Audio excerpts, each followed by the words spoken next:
Hey, what's up, Two Nights in the Mic podcast family? We are here today with our initial episode that we said we were going to do two of the first episodes, one with our host Kaleth Wright and one with myself. But Kaleth is interviewing me and I'm interviewing Kaleth today. So I get the honor of interviewing Kaleth Wright, the 18th Chief Master Sergeant in the Air Force, which I know he didn't want me to say that part, but that's what you were, and that's what you will always be for hundreds of thousands of people. But I'm gonna set the tone.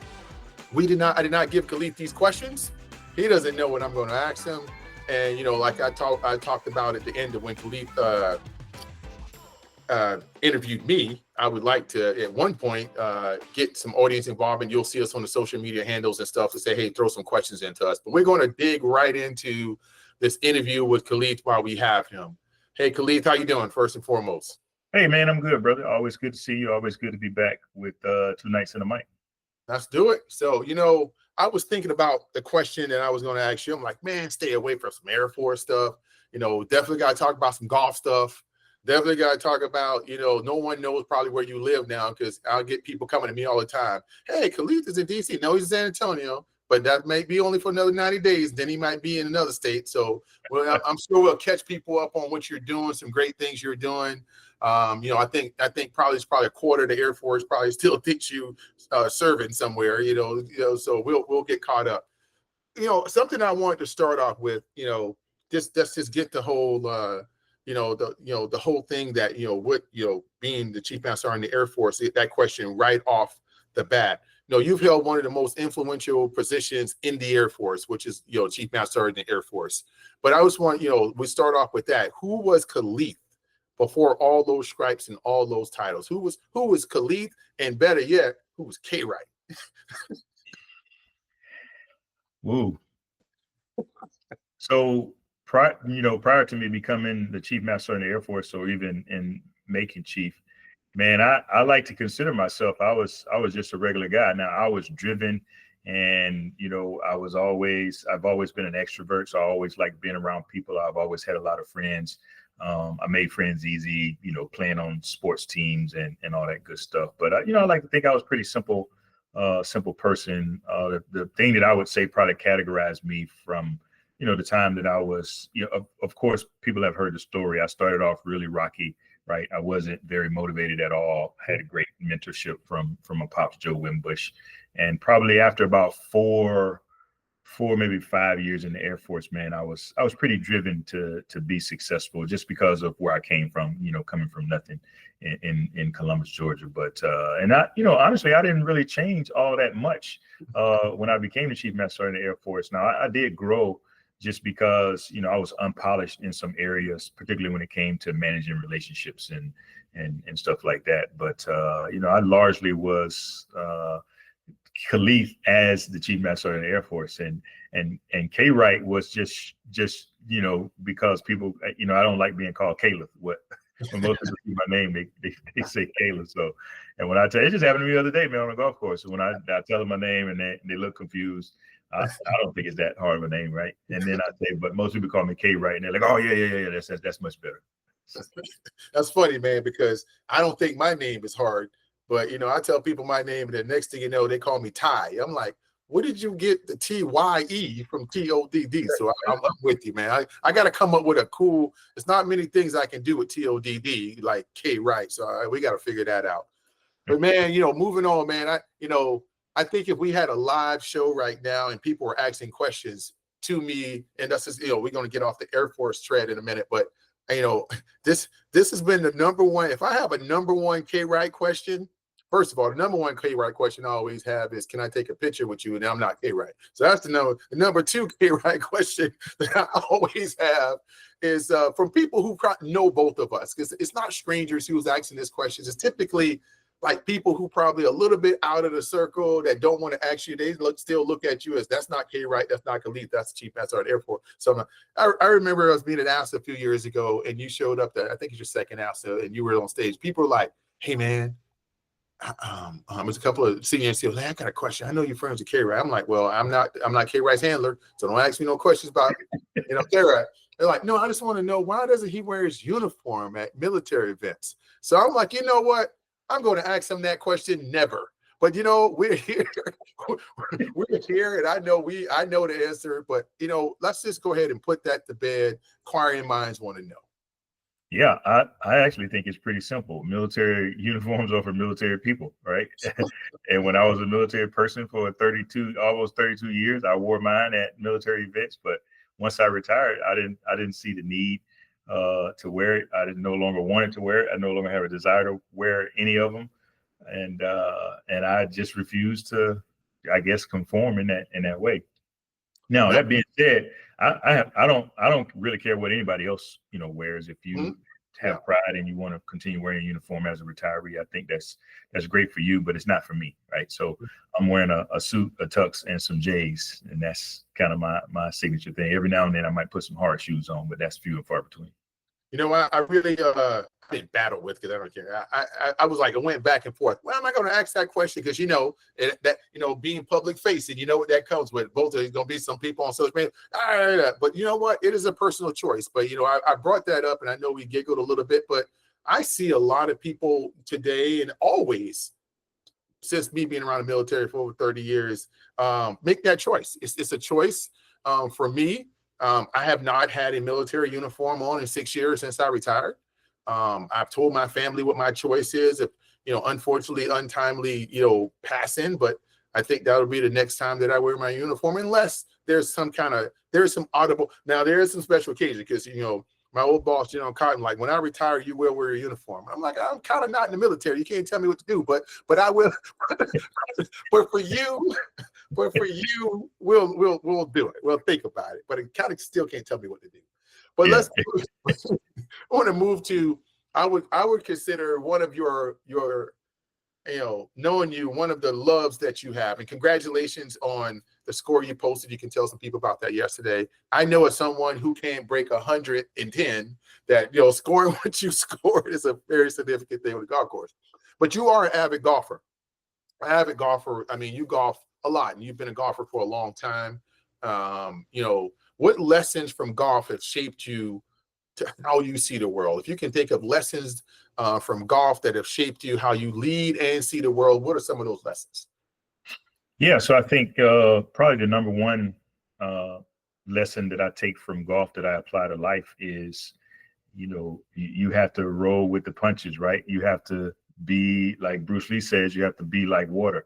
Sometimes you'll do everything right? You'll hit the perfect shot. You'll stripe it, right down the middle, and then you might get unlucky and land in a divot, or you might get unlucky and hit a sprinkler head and it bounces off into the water or into the woods. And that's just like life, right? Sometimes you do everything you're supposed to do, and you still, end up in a bad situation. You have to be able to shake it off. Golf is one of those games for me also where you have to kind of think big but focus small. I scored a 69 yesterday, which is the lowest score that I've ever had. A pretty significant accomplishment, at least for me personally. And at one point I started thinking, so probably about halfway through the round, I was playing pretty well, and I started thinking about the end. I started thinking like, I'm gonna shoot my best score, and then I quickly had to realize, just focus on the next shot, right? You can't get too far ahead of yourself. And I think that's a good lesson for all of us in life too, man, is, you can want to be the president, you can want to be, a chief or a general, or, whatever it is that you desire to be in life, but what you have to focus on and what's right in front of you, taking care of the things that's right in front of you. And so, that's kind of how one of the biggest lessons for me when it comes to golf and life. Awesome, man. So I'm gonna keep it in that golf thread and pull it. If you had your dream foursome, you can play with 4 people, alive or dead, and you think this is the 4 people I want to play a 4-hour round with, and I would gain so much knowledge from. Who would those 4 people from, and what would you want to take away from that conversation? Yeah. So President Obama, Michael Jordan, and Steph Curry would be the 3 people that I would want in my foursome. And just from those 3 people alone, man, what could you take away from that conversation? I love to talk to each one of them about, their careers and their lives and a lot of things that we always talk about. How do you balance being a public figure and, doing all the things that you love? I'd love to just get inside there, because even President Obama, I understand, is a fierce competitor. You know, I've seen some clips of him playing basketball. You know, I used to be a basketball player too. So yeah, I would just love to be in a group like that, man, and just, you know, soak up as much as I could. Man, I will tell you, I can see that. I can see y'all coming. Seth is going to be kind of quiet, but fiercely competitive. Jordan's going to be like $100 every shot.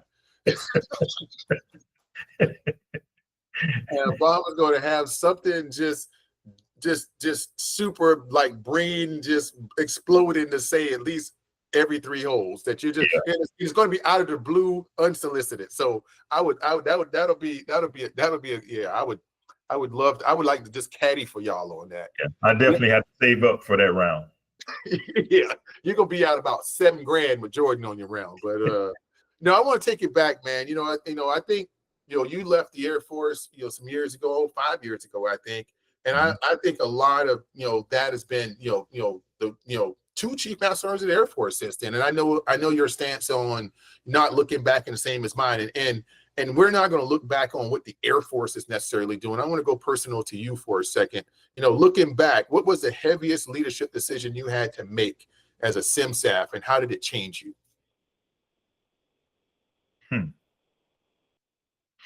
Yeah, I don't think I dealt with a whole lot of things that were like super heavy as the chief. I was just fortunate during my time that we didn't have any significant, crises that were immediate anyway. So we had the ongoing crises with increased suicides and things of that nature. We didn't have any major budget cuts. COVID was probably the managing COVID was the biggest thing. And then of course, what happened with George Floyd right toward close to the end of my term. So, maybe the heaviest burden was representing and finding a balance between being the Chief Master Sergeant of the Air Force and, being a Black male in America and being outspoken about it. It didn't seem heavy at the time, but now as time has passed, as I look back, it's a pretty heavy burden, I think, to bear, to be upfront and honest about it. And, I can imagine if I was still serving right now, I probably would have gotten fired pretty quickly just because of my stance on diversity, equity, and inclusion and transgender and the stuff that I was a huge supporter of. But yeah, I just, I don't recall a whole lot of really, really tough decisions that myself and General Goldfein had to make. I would tell you, man, just from personally conversation, we have this conversation, I would tell you that was a heavy decision. I won't, I can't measure your decisions. I remember the night you sent that to, out, and it goes into some of the leadership questions, man. Like, leadership is very hard, and making a decision on what you're going to, stand up for or stand by for.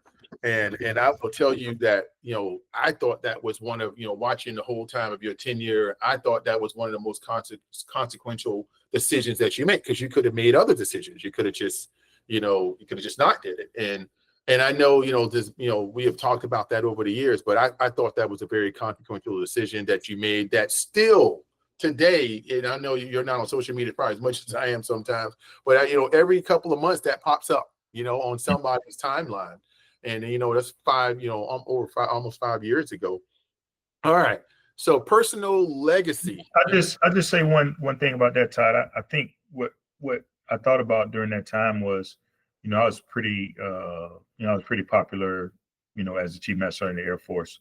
And I really just, it ran through my mind that, hey, you can't enjoy the fruits of this job and all the praise and then be afraid to speak out when it comes to tough things. I knew a lot of people were looking to me. They were looking to the Air Force, but they were specifically looking to me just because of the nature of the conversation to, speak out on that issue. And so, some of it was just internally, I felt like it was something I need to speak about, but some of it I was compelled just because so many people, wanted to hear from the Air Force and from me specifically. But yeah, man.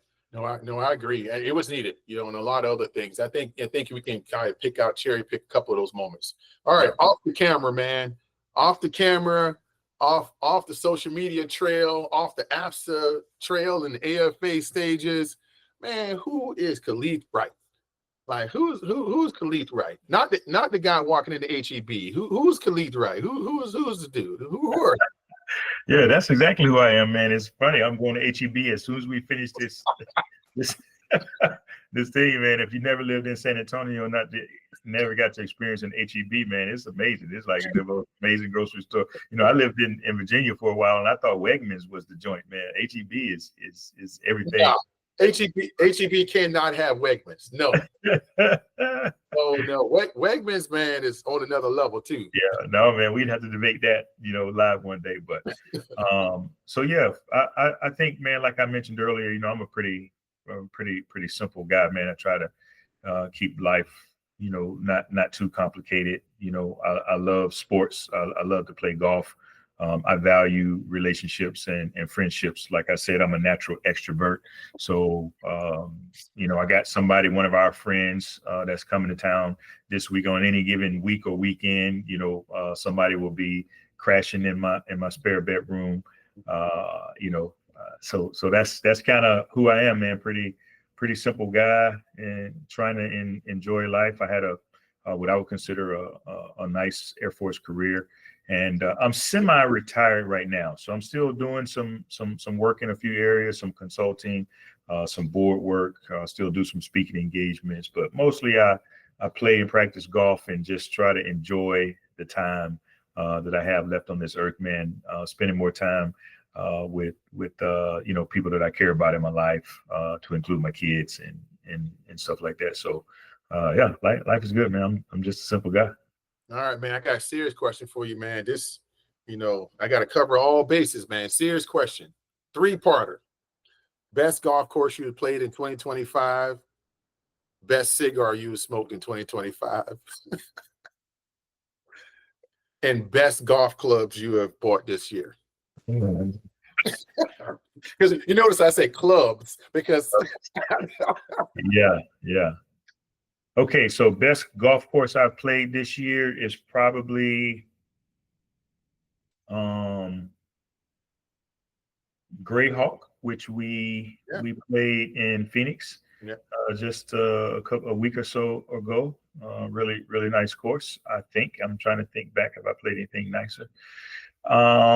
Best cigar I've had in 2025 is the one I had last night. So we were at what's the name of the spot we used to go meet up at in Little Havana. Little Havana. So Todd and I used to meet probably once a month or so at a cigar spot in Virginia, McLean, Virginia, called Little Havana. And the guy hustled us into hustled Todd, I guess, into buying $100. I think I bought one too. No, you did not. You know what's so funny? I saw you smoking that. Now you're gonna say that's the best cigar you had this year. I'm like, well, that must be nice because I bought one and it was for $100, gave it to you, and I'm like, well, I guess I gotta live vicariously through you. I guess I gotta save up now to get a second cigar to go smoke it. Oh man, I thought you bought two, man. No, not for $100 a cigar. It was your birthday. I bought you one. Oh yeah, that's right. I appreciate it, man. So yeah, that was a good smoke. And that was a Plasencia Alma Fuego limited edition. Yeah, great cigar. And what was the third question? The best clubs you own right now. What's the favorite clubs you own right now? Yeah, my favorite are probably, just because, you know, they're new and they're sexy. Vice has come out with some new irons. So I bought some Vice irons recently, and I played them a couple of times. I think I actually took them to Phoenix. But I also just bought some new Titleist T200s that are my favorites. So, and I had them yesterday when I shot the 69. So they're gonna stay in the bag for a while. Yeah. There's a purpose why I actually that question. Like, why you go from serious and actually that question? Because, man, you know, like it or not, like you always tell me, accept people, whatever, you know, like, you know, look up to you, whatever. Man, you're still one of the most influential voices. I won't say military voices, because I think you've moved, you know, teaching for Harvard, and now at this point, 4 years teaching, you probably have had hundreds of executives come through, and the different things that you do outside. And I think you're a super influential voice. You know, just by saying a cigar brand, about 7 people probably gonna go spend $100 on a cigar and, and tag you on Facebook over the next 3 weeks. I'm gonna bet you on that. And just by talking about some golf clubs, at least 5 of our friends are about to go buy them same golf clubs by you. Saying, so your voice, man, is so influential about how people perceive the things that you say. And that's a good thing. You know, if you were to give advice, and I don't want to limit it to just military people, if you were to give advice to a 30-year-old young person today, what advice would you give to them in the world they live in today? I think the advice that I would give them, man, is work on you, right? Let working on you be the priority in your life, because I don't think you can be the best for the organization or the people that you serve. You can't be the best for your children, your spouse, your teammates, your friends, if you don't have some level of self-awareness, right? If you can't get up every day and look in the mirror and say to yourself, you know, I'm a damn good husband or wife or friend or, you know, supervisor or whatever it is, or, you know, I need some work in one or all of these areas, and I'm going to commit to, you know, being a better, you name it. I think all too often we focus too much on outside things, right? The environment, this person, this job, this policy, this program, which, you know, no doubt that affects all of us. But I think you have to success begins with the person in the mirror. And I know when I was 30 years old, man, anything that happened to me, unless it was good, it was somebody else's fault. Right? I had a very low level of self-awareness, other than I thought I was the juice, right? You couldn't tell me that I wasn't a bad man and that I wasn't going to be a chief and But when things didn't work out, it was the system and the people and my supervisor and all this. And so I would just say, you know, if you're a 30-year-old and you're striving for greatness, like all of us, you know, sometimes are, or if you're just, you know, trying to live your everyday life, man, you know, wake up every day, look in the mirror, try to get a little bit better at all the areas of your life than you were yesterday. Yeah, man. And I want to make sure I don't miss a different audience. I say 30-year because my daughter's 29. I'm like, yeah, give me some advice. I have to be talking to her. But I want to definitely. So if you are if you're retiring or you're a year into retirement, regardless of what rank you retired as, what would you be if someone is listening to you about to head to TAPS class tomorrow, second day of TAPS? I know we went to TAPS together. What advice would you be giving to people, you know, with all this stuff going through their mind at transition time? And then what would you tell people who have retired as a senior enlist? Two-part question. Who would you tell somebody who's transitioning? And what would you tell someone who's retired into a senior leader, out of a senior enlisted leader position, going out into the world, all services? What is that mindset shift that you can give that advice looking back 5 years now? Yeah. So I think if you're a transitioning person, if you're a year out or whatever, my advice would be embrace the fear, right? Don't run from it. It's probably a little bit natural to have some fear, some anxiety about what life might be like on the outside. You know, you may have a job lined up, you may not. You may know what you want to do, you may not. And that type of change always comes with some level of anxiety and fear. But don't run from it, right? You acknowledge that, hey, this is the issue for me, and then build a plan around, but this is how I'm gonna, you know, mitigate, you know, having this fear and this anxiety, right? I'm going to make sure my resume is up to date. I'm going to, you know, join the right networks. I'm going to, you know, do the things that I think I need to do to be successful in that second stage of life, right? If you try to mask it and try to pretend like, you know, hey, Mr. Tough Guy, Mr. Tough Girl, like I'll be fine. Maybe you will, maybe you won't. But in the meantime, you're probably going to develop some ulcers and all kinds of other things, because that level of change, you know, like you know, what we hear from most of our friends is, hey, this is all I've done my entire adult life. I don't know anything different. You know, that's true. But there's been literally millions of us who have retired from the military and turned out just fine. So I know that's not always a pleasing answer to someone who has stress and anxiety, that, hey, you'll be okay. But so I don't want to say to people, you know, you'll be fine, don't worry about it. But the reality is, you know, most of us will be just fine. I think for the person that is recently transitioned, my advice would be is to recognize that, man, you're no longer in the military. So when I hear people say statements like, well, when I was in the military, people here don't have discipline like we did in the military, and people here don't have structure like we did when we were in the military. Might be true, right? But you are no longer in the military. So why compare, what you're doing currently to what happened in the military? And frankly, there are a lot of organizations and a lot of parts of the military that don't have structure. There's a shit ton of people in the military that don't have discipline. I was one of them for a long time. So, I think you have to develop and while it might be difficult, it's not impossible, right?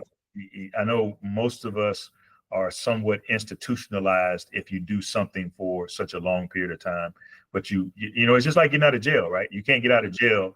Not that I would know, I ain't never been to jail, but you can't get out of jail and then come out here in the world and be like, well, back in jail, we used to do this. And, we didn't have to worry about, this. They cooked our food when it was in jail. Now I got to cook my own meals. And, the military was great. And I think it's great for structure and discipline.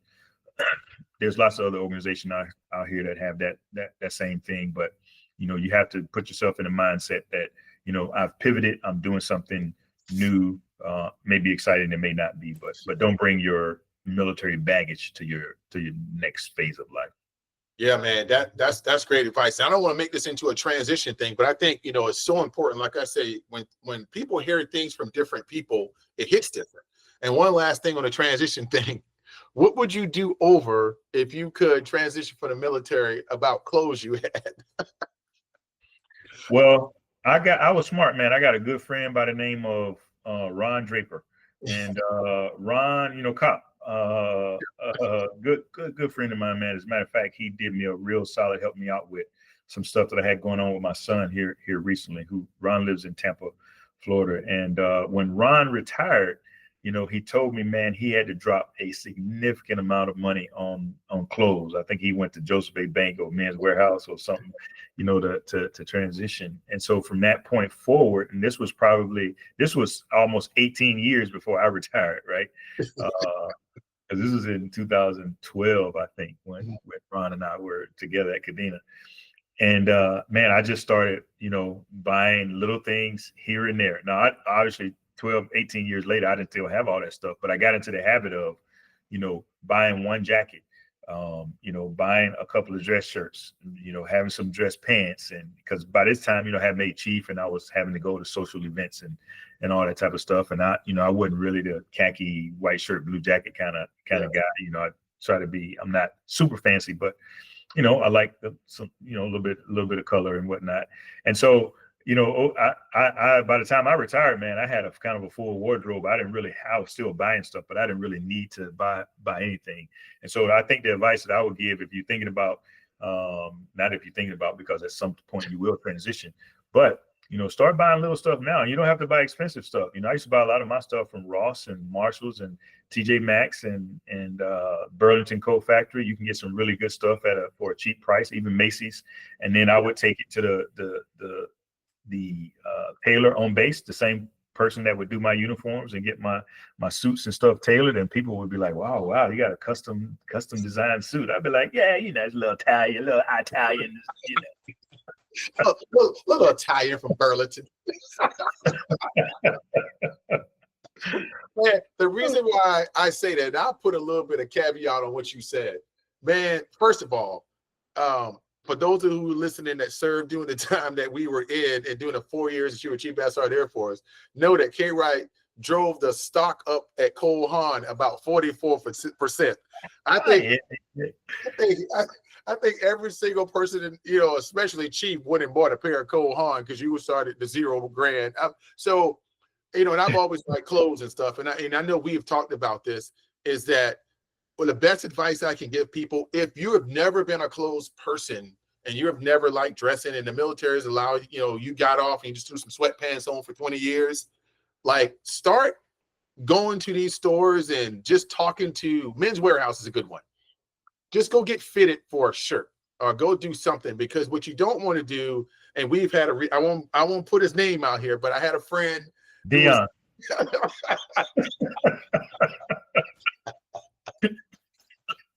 I had a friend, I'm a 90s kid, right? 90s teenager, hip hop, when, I wear 32 waist and my pants are 38s and all my shirts are double XLs, that was the 90s, right? So if you join the military in the 90s and you get out and you didn't really keep up with fashion. So, one of my friends had on like a double XL button up, shirt that you could put a tie on, and the collar was like that, probably a 17-inch neck with a 21-inch collar on his shirt he got on.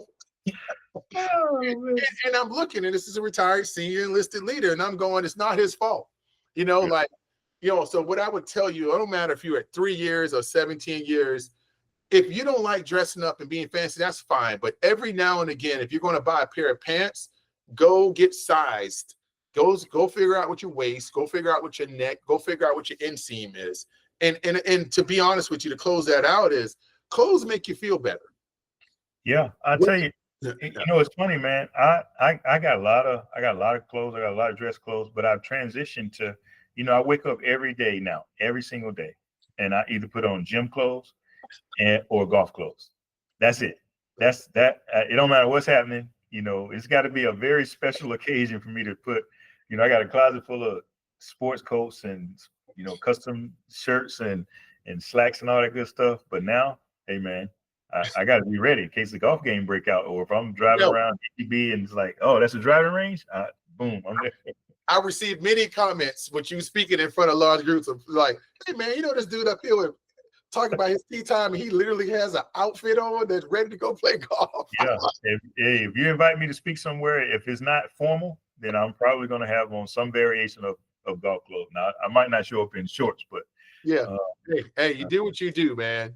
We as we come up on the last couple of questions on this segment, man. I first of all, I want to appreciate all of that and the vulnerability you show in some of these answers and just the conversation. But last couple of things, I know I've appreciated you including me in one of your biggest mentor, Joe Wimbush, and just what Pops have done for you and all of this stuff. And I know just in mentorship, and that's rolled downhill of what you've done for all the people. And I probably would have been retired from the Air Force 3 years prior to when I retired. If I didn't have that phone call to say, hey, you're going to Alabama, I'm like, Alabama, like Florida, but well, no, Alabama, the state, okay. But it ended up being the best career advice that I've had, because I don't think if I wouldn't have retired at AU, I would have still went and did things that I wanted to do. But I think it was the point that I needed in my career to really validate some things for myself, and in areas that I needed to. So for you, you've had that career. I know about that. At what point, did you receive advice that really because I know you talked about retiring at some point, way early in your career. But what was the best advice you received that you look back on that advice and say, that was the pivot point. If I wanted to go left, and the advice I got took me right, and it just took me down this lane of my life. Yeah, I don't know if he actually gave me any advice, and this is what I like most about this person. Man, the guy by the name of J.D. Davis, another cop, right? So I got a great history with, having cops, Air Force, security force chiefs that have been mentors of mine. And so J.D., when I first got to Kadena, my first chief assignment, I'm the Dental Squadron Superintendent.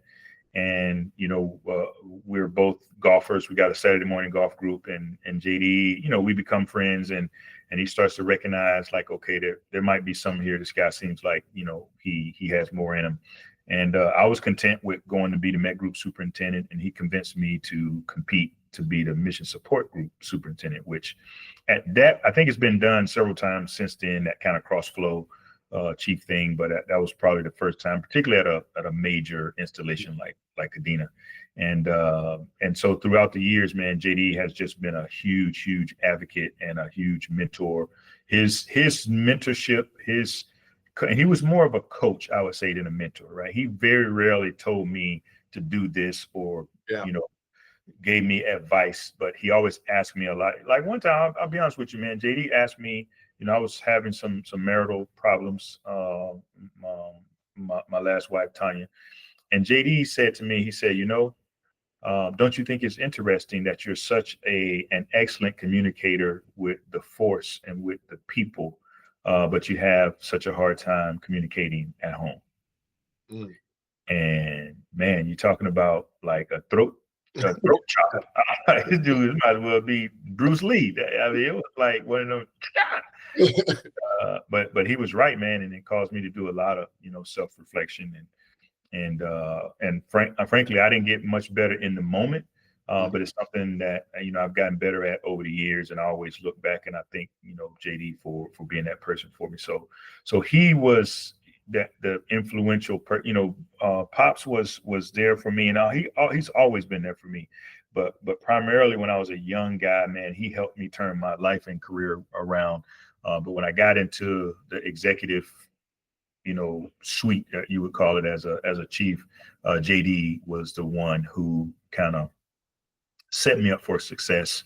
And all along the way, right, he was there for me and giving me the right kind of advice and guidance, in every chief job that I had, all the way up to the Chief Master Sergeant Air Force, when he kind of then released me and said, okay, my job here is done. Yeah. So yeah, not any real advice, but just the guidance and mentorship and coaching that he provided. Yeah, that's awesome, man. Now I want to close this out with, before I give you the floor to make closing comments, one word your closest friends would use to describe you.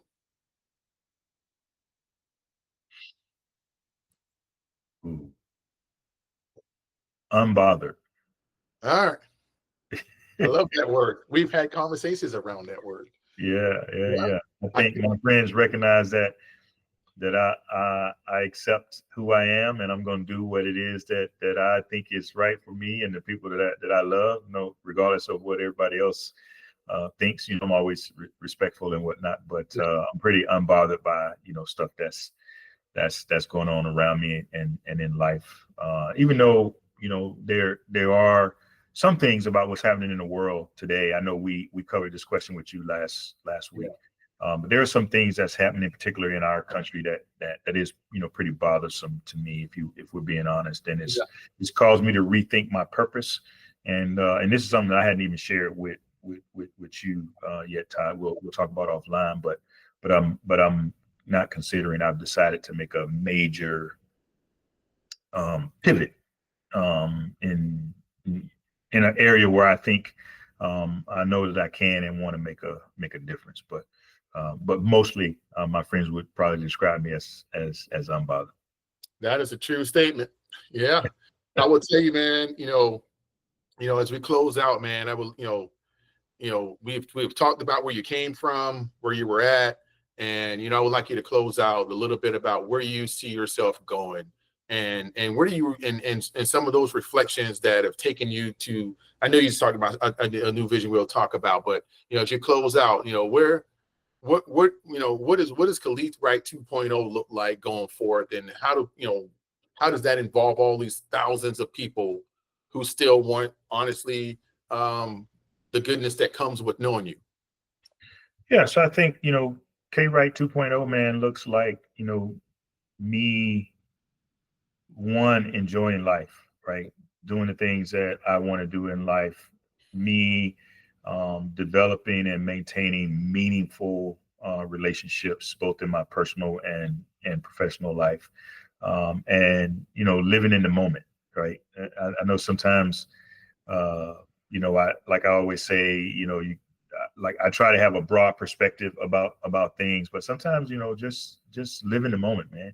Take the vacation, buy the thing, call the person, do the thing, because tomorrow's not promised, and I don't want to be one of these people that have all these dreams that go unfulfilled because I'm waiting and I got to do this next thing and then the next thing and the next thing. So I think for me, 2.0 looks like me doing exactly what I said for the 30-year-old. Man, I got to wake up in the mirror every day and look and say, man, how can you be better?